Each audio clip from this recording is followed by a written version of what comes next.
age of AI progresses, many from large companies to individual consumers are looking for ways to monetize data. Well, now there's a new economy that's emerging. It's called gig AI training. Companies are paying people around the world for their data. Anything from hours recorded on their phone calls to videos of your daily routine. Now, this may sound harmless, easy way to make cash, but there are unseen trade-offs that could have long-lasting consequences. Here with us now is founder and CEO of Evitable. He is also an assistant professor in machine learning at the University of Montreal.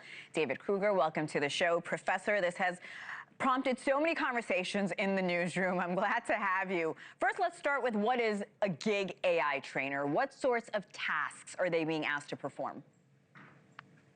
You could be asked to perform all sorts of tasks and provide all sorts of kind of data to AI companies to help them train their systems. So this could be anything from recording your footsteps and giving video recordings as you walk around a city, or recording audio in the lobby of a hotel room, or giving access to all of your private chats with your family and friends. Professor, that seems innocent enough, right?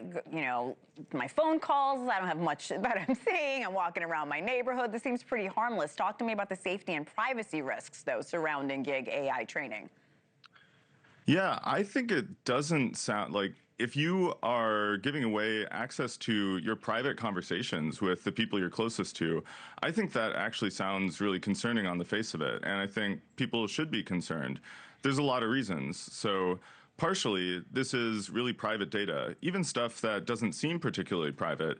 If you're giving away your likeness, your voice, even your gait, the way you walk, all of this can be used to model you more effectively and could ultimately be used to imitate you as a deepfake in ways you don't agree with, and help replace you in your job, ultimately. That's a really good point, and I'm looking at this graphic about reading the fine print. You're paid once, but your images and your voice can be used forever. The question on so many people's mind is, how much is our personal data actually worth? In your view, are people being compensated fairly? No, absolutely not. I think really this data is, in a sense, priceless.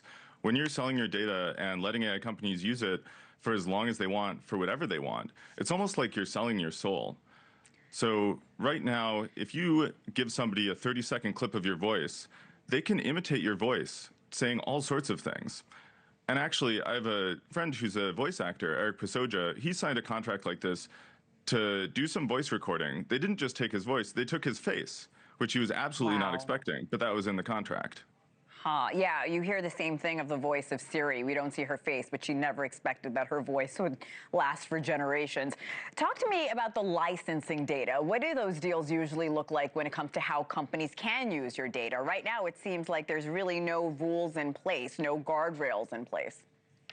Yeah, it really varies, but I think you have to read the contract closely. I have personally been presented with contracts that, again, give away all my rights in perpetuity. That means forever. And that's pretty common because that's the way these things are often written legally. Now, you might even get assurances from somebody, oh, we're just going to use it for this or for that.